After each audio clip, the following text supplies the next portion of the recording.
So now it's time to start drawing. So the reason that we have a grid is now that everything is broken up into smaller squares, it breaks the picture down so I know the mouth goes right here. That's where it goes. If I'm just drawing on a big piece of paper with no grid, everything's a bit more of a guess as to where things go. And this breaks things down into smaller pieces. The smaller the piece is, the easier it is to draw. So first let's talk about how we use the grid to draw. So it doesn't matter where you start, but what I want you to be looking at are where do things cross the perimeter of each square. So let's say I'm drawing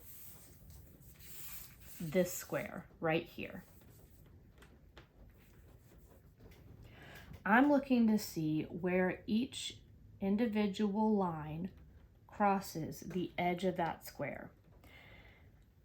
And I'm comparing it to the different parts of the square. So for example, if I'm looking to see where does this line cross this line.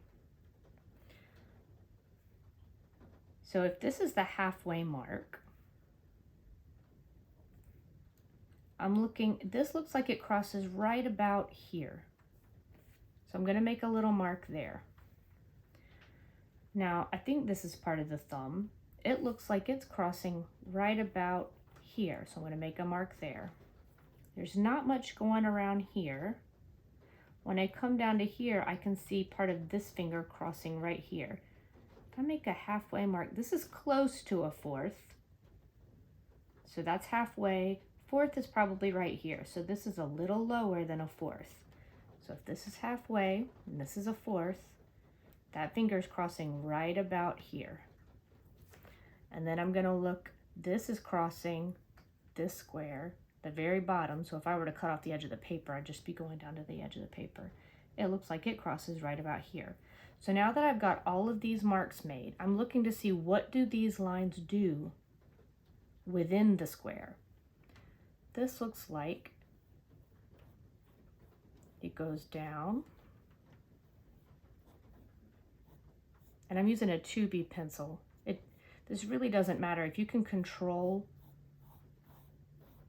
the pressure of your pencil well, a 2B is probably a good thing to use right now. You could also be using a B or an HB.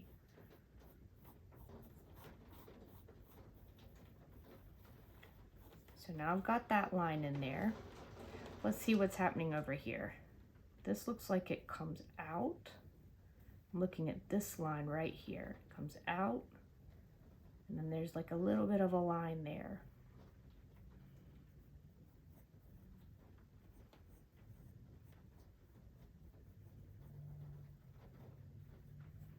And then this line comes in here. And that's probably all that I would draw in this square right now. Shadows and other things I might draw later. So now I can move over to this next square. So I'm going to do the same thing. I'm going to look and see where do things cross.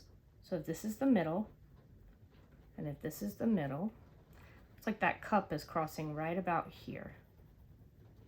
Make a mark there. Sometimes I also look and see, all right, if this is the middle of the square, I might make a little dot there. That helps me keep everything oriented also. So I'm going to make a little dot here. So I think that that finger probably comes up right about here. So that cup is going to be at an angle like this. It's going to hit that finger right here. And then the finger comes down, it angles down this way and then goes straight across and comes right above the middle. So it's going to angle down. And I think I have that off just a little bit, and then come straight across and hit right about there. I'm going to erase some of this.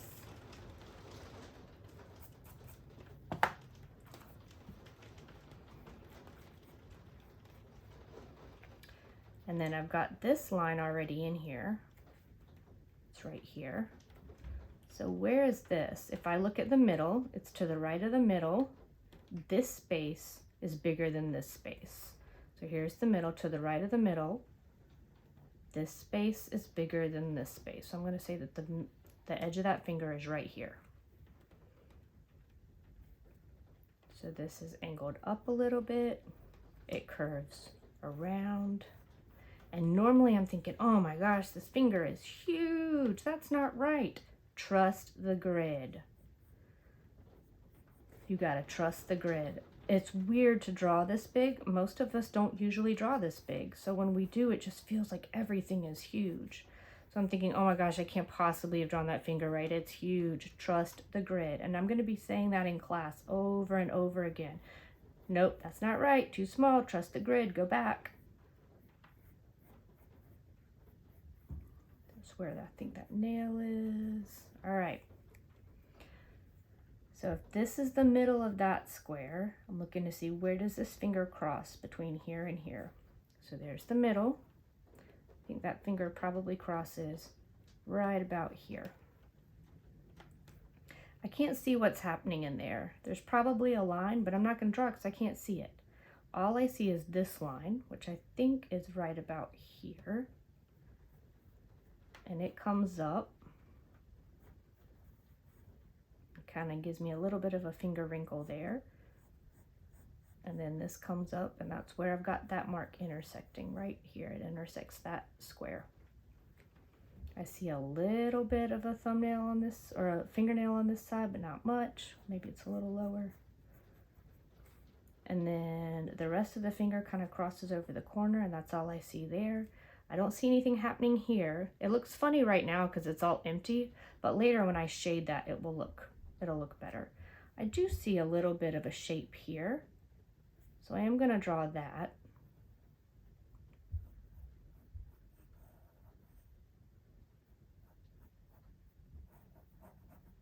And if I want to get super fancy, I can do the design on the cup, and I think I actually do. I think it would be really cool if I can get that done well.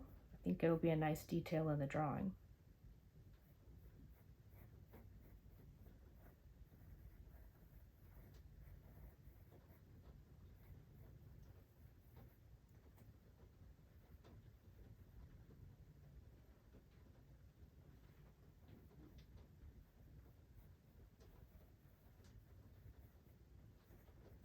All right, and that's how that square is. So that's what you do is you keep moving across. You can start wherever you want. If you want to start at the top and go across, if you want to start in the features, you just keep looking at seeing where things cross within that line, and it breaks things up for you. One more thing that I want to show you, when you are drawing features of the face, these are super important. If I draw a finger and the finger is off by 1 millimeter, that's not a big deal. But if I have the nose or the mouth or the eye off by even 1 millimeter, it changes the look of the person, and it doesn't really look like them anymore. It might look like a person, but it stops taking on the likeness of the person that you're trying to draw. So I'm going to show you how to divide your square into fourths. And the smaller your grid is, the more accurate you can be. So let's look carefully at just the squares that have the features in it. So since I'm going to draw new lines on my photo, I'm going to go back to my 6B pencil. And we're going to look just at the face for right now. So I'm going to divide these 3 and these 3. So these 6 squares, I'm going to divide them into fourths. So to do that, I'm going to line the 0 up with the edge of this inch line. And now you need to know where the 1/2 inch marks are. So with this ruler, these lines right here are 1/2 inch. So the longest lines are the inch lines. The one in the middle are the 1/2 inch. This is 1/4, this is 3/4. So we'll be using this 1/2 inch line. If you're using this ruler, this line right here in the middle, that's a 1/2 inch line.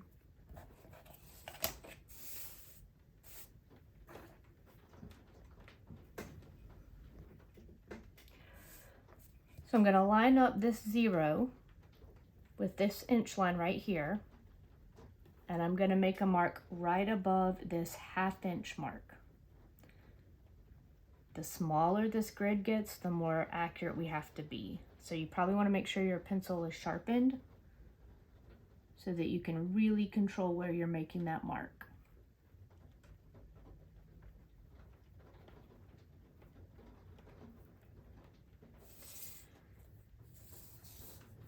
Now, if you're using this ruler, you could probably go ahead and just make your line now without making a second mark, just because you can look through your ruler and line up this inch line with these grid lines. That's why I like these rulers. But if you're using this ruler, you don't have those lines, the pink lines that line everything up. So you really do need to make 2 marks. So I'm going to do the same thing down here. Make a mark at each 1/2 inch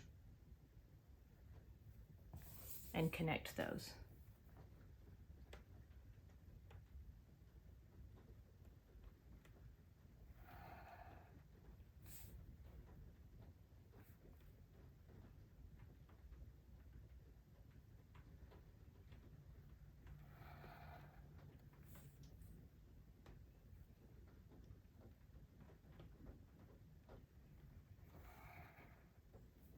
And then you do the same thing this way. So I'm going to turn it this way, line that 0 up with this inch line,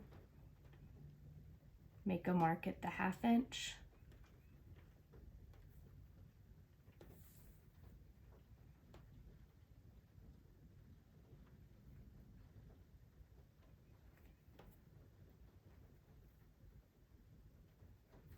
and connect those.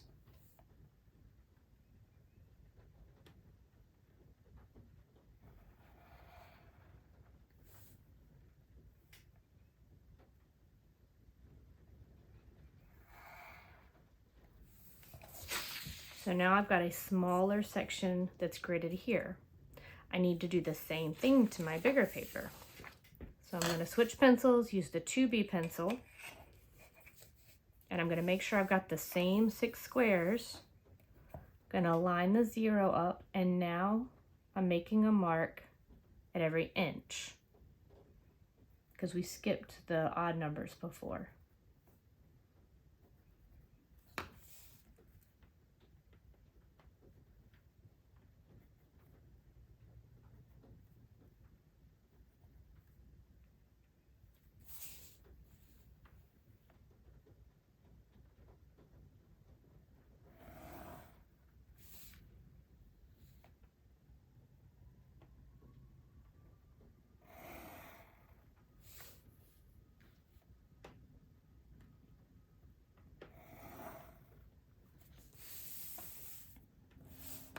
Turn it, do the same thing this way.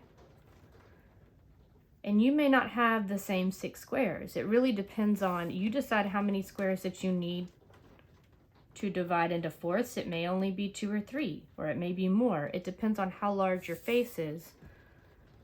And if you want to do 1 square at a time, like I just did the whole group of 6 at one time. If that was too much and you need to do 1 square at a time, do 1 square at a time. And if any square that you're struggling with, if I struggled with this square and I just couldn't draw it right, then I might need to take the time to divide that one into quarters and divide this one into quarters.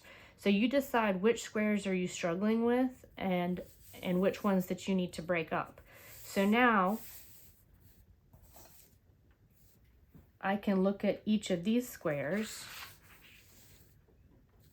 and I have an even smaller area to work from. Sometimes I'll have my students draw a smaller grid within a square after they've drawn something that I can tell is a little bit off. And then when they draw it, they're like, oh, because they may have had the eye down here instead of up here. And once they have that new grid line, they can see, oh, it goes up here. So now I can do the same thing that I've been doing. I can look and see where does it cross within this smaller square. So I know that nose line is going to cross right here and come down to here. So I'm going to work on filling out this drawing, and then I'll start working on a video to show you how to trace it over to new paper. but get everything drawn out, any line that you need. If you need some shading just to figure out where stuff is, you can shade on this one, but really we're focused on where are the lines. And things that I want to point out, if you don't see a line, then don't draw it. So for example, I don't see like part of the lip line right there, so I'm not going to draw that. If you don't see it in your photo, don't draw it here. Even if your brain knows that it belongs there, don't draw it, because if the photo still looks realistic to you and it doesn't have that line, then when you draw it here, even if you don't draw that line, it will still look realistic. So only draw the lines that you see.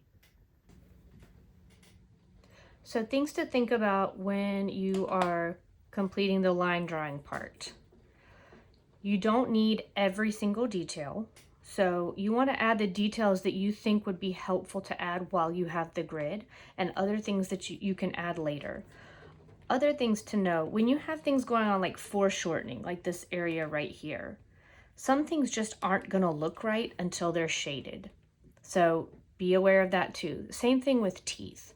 So when you're drawing teeth, if you draw and outline every little thing, a lot of times it's going to look fake. I stick to trying to get like the bottom, and if you could see the bottom teeth better, I might draw some of that, but I'm not going to draw the entire outlined area of the tooth. Later when I shade the gums, that's when you're going to see all that. So this isn't going to look quite realistic until it's shaded. So be aware of that. When it comes to hair, I drew a few of the shadow lines that I felt like I might need later. But as you can draw as much or as little as you want. You can draw just the outside of the hair. I kind of put in a rough outline. As wrinkles in shirts, I drew a few of those that I thought that I might need. So you're just adding what you think you need. I did add this line, this tendon in the neck, but I didn't draw this line. So I thought I could find that shadow shape and shade that in later. So because we're just drawing the outlines of certain things, it's not going to be as realistic looking, and there's going to be things that don't look quite right until it's shaded. So at this point, I am ready to trace onto my final paper.